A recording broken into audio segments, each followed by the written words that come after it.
a kind of social media. This site allows us to update status. This site allows us to tweet or write whatever we want to share with other people. This site allows us to follow someone who you want to connect with. You can like someone's tweet or you can retweet someone's status by pressing the button of retweet symbol. This site can be accessed to mobile phones or laptops and other devices. This site has 4 tabs. It is the Home tab, Connection tab, Discover tab, and Profile tab. The Home tab is where the newsfeed is, which contains the tweets of who you followed on Twitter. The Connection tab is where you can find connection or interaction with your friends. Discover tab is where the trending topics is being displayed, and in this tab you can also search what you want or who you want to search. Lastly, the Profile tab contains your profiles and your tweets.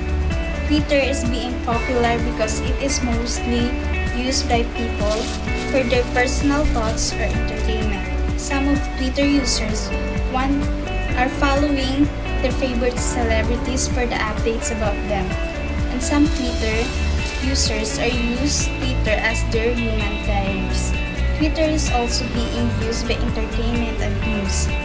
Most of the television program has its own accounts on Twitter, and by liking the account, you can get some updates in real time. That's all.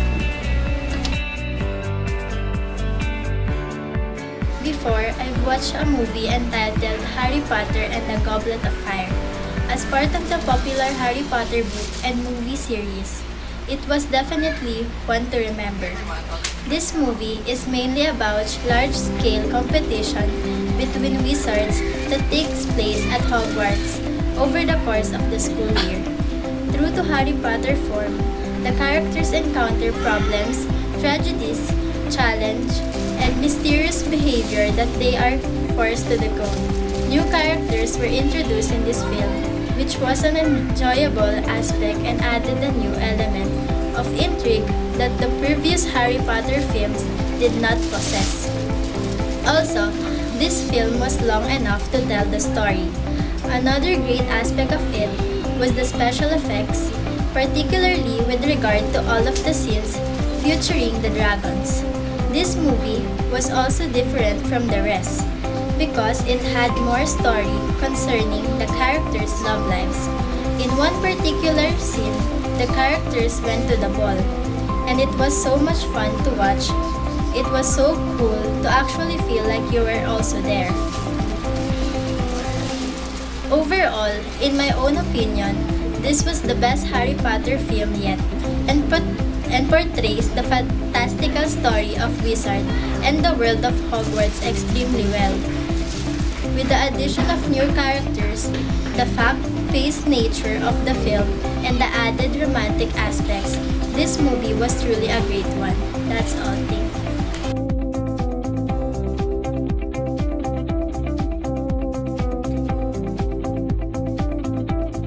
Honorable Chair and fellow delegates, the nation of Spain, one of the leading innovators of the world that it is, places strong and importance on its alternate energy resources that we, the innovators of the world, are researching and developing. Currently, our alternate energy resources have been mainly derived from wind energy, as we are one of the 3 largest users of the wind power in the world. Winds accounted for almost 10% of the electricity generated in Spain. 2 of our autonomous regions have already managed to produce their total electricity demand completely free through nuclear power, which Spain supports. However, the European Commission adopted the Spanish energy. Spain does distribute some wind power sources with our neighboring country, Portugal. But if the EU continues on its present course, this key objective for alternate resources will not be attained. Therefore, in order for the EU to solely rely on alternate energy, it must follow suit of Spain, the innovators of the world, for the greener tomorrow through renewable resources.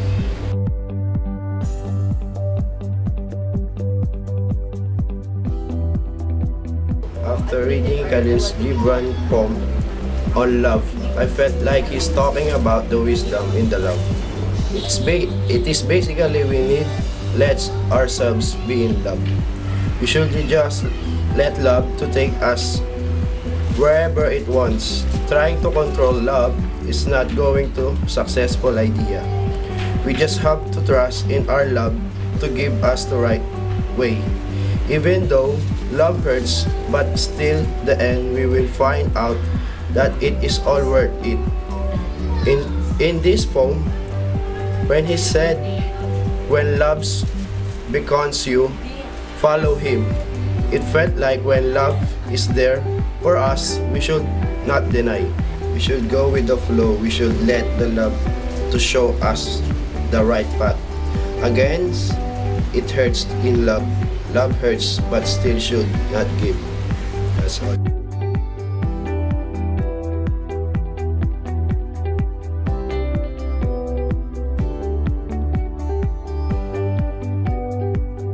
Parental involvement in the children's academic achievement. Parental involvement plays an important role in the academic achievement of the students.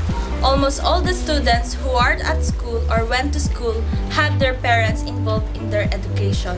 Parental involvement in school may be advantageous or disadvantageous to the academic achievement of the students.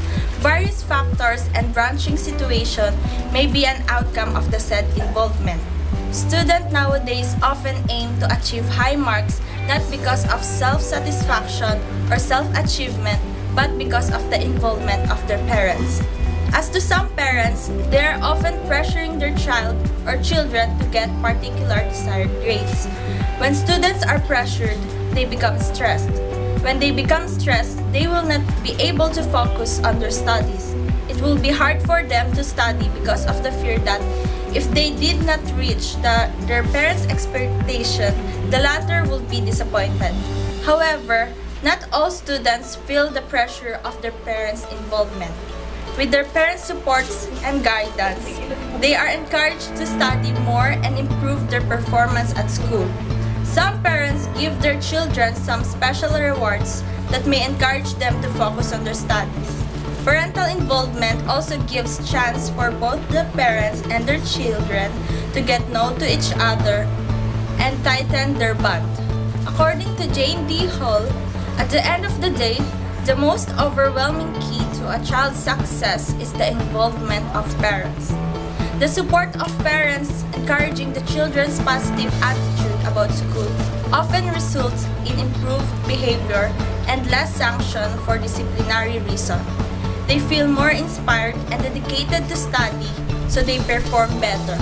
Instead of feeling pressured, they feel motivated by their parents' encouragement.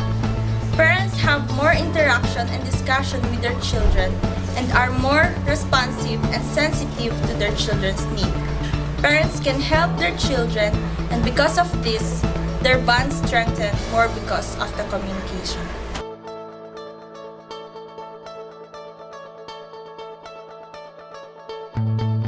Ambulansyang Diba documentary by Cara Depid.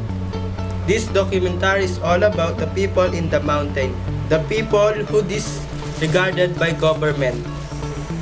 The place no proper way and road and enough technology or machine to go faster to hospital and faster as possible. My reaction about this documentary is living in a mountain is hard because no machine, no technology, only manpower that is reliable. And if you are in danger condition, only ambulansyang DPA is where you can feel at ease. Until you are ready to undergo treatment and no tools and no equipment.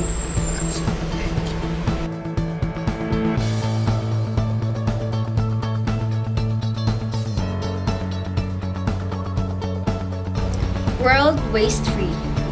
Waste after every use is a common problem nowadays in the whole world. Together, consumers and companies struggle to make a new change within the usage of plastics and non-biodegradable materials that can destroy the Earth's ozone layer and everything living inside our planet. The company now plans to create a waste-friendly supermarket available for all consumers. With the products of less waste, the environmental problem will soon be slowly resolved. Using produces completely free from plastic, Friendly Co. will use eco-friendly packaging and resources that minimize pollution, thus starting a movement and awareness for the buyers in terms of saving and conserving our ecosystem from the harms from our daily products. The consumers are also able to reuse containers and packages. The business-friendly company aims to lessen the waste usage and intake of consumers in the market, to spread awareness of the increasing pollution in our environment, to become well-known in the retail stores industry. Our overview, the Friendly Company, intends to conserve our Mother Earth as well as boosting the business in the industry. With these kinds of products in the market being underrated, the company will cooperate with social media and connect with people to spread the new trend that can also save the ecosystem and improve our lifestyle.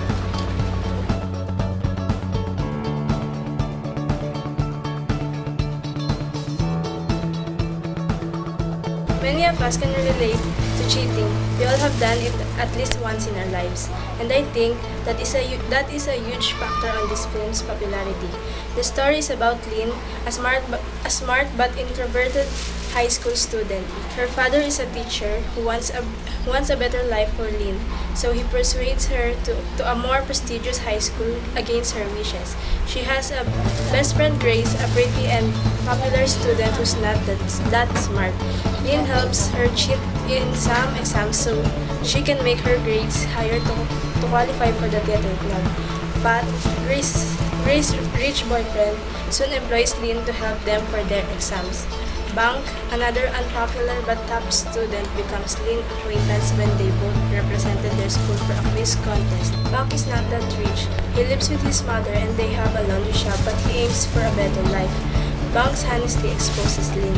Soon, Pat and Grace convince Lynn to work with them again in cheating for a SAT-like exam that students must pass to study in the US. Lynn also convinces Bank to join the scheme, and they also get other students to pay for the answers.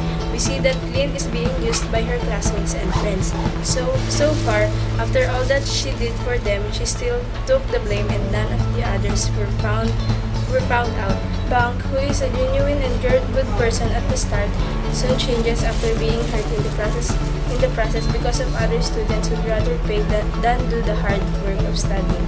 The movie's story showed how unfair life is, especially in school. The rich kids get away with anything because of their cash, and those who work hard are sometimes unappreciated.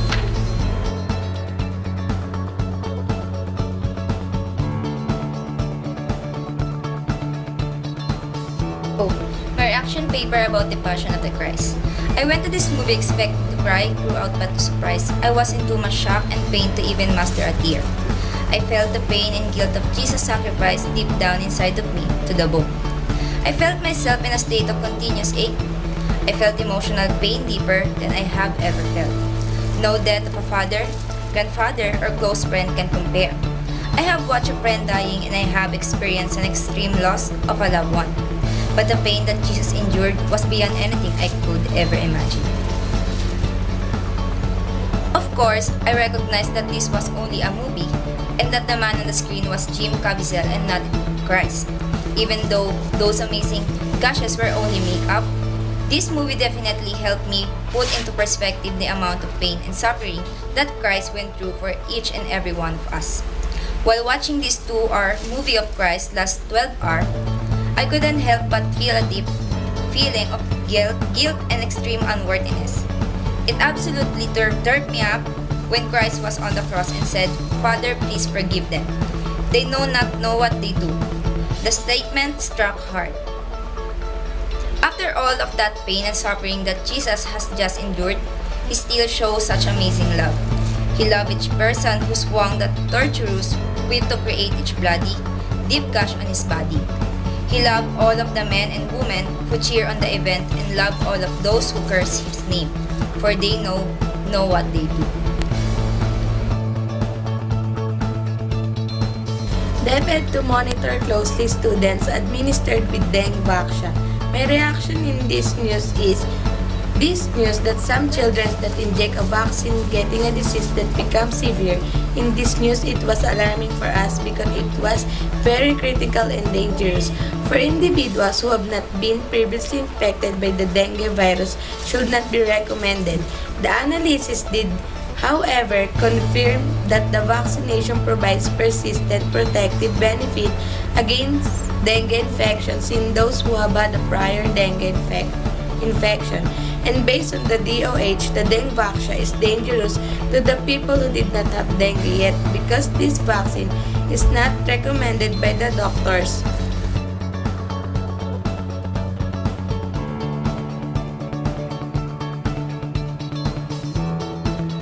I am Charles Langley and I want to be part in the physics program. College is fun according to my brother who attended in XXX University. It seems that college is fun every time I listen to my brother's story about college. He is my inspiration because he shows me that I can be whatever I want and also support me no matter what. I am happy every time he is around. I can't wait to be in college. I really want to be a college student and go to XXS University because of him. I will do my best in class so that I'll be a college student soon with my brother. I also want to experience fun like him. That's why I want to be part in the physics program at this university. I am very interested in the physics since high school and I even attended science fairs. My grades are good but I want to improve it in this university. My dream is to be a physician.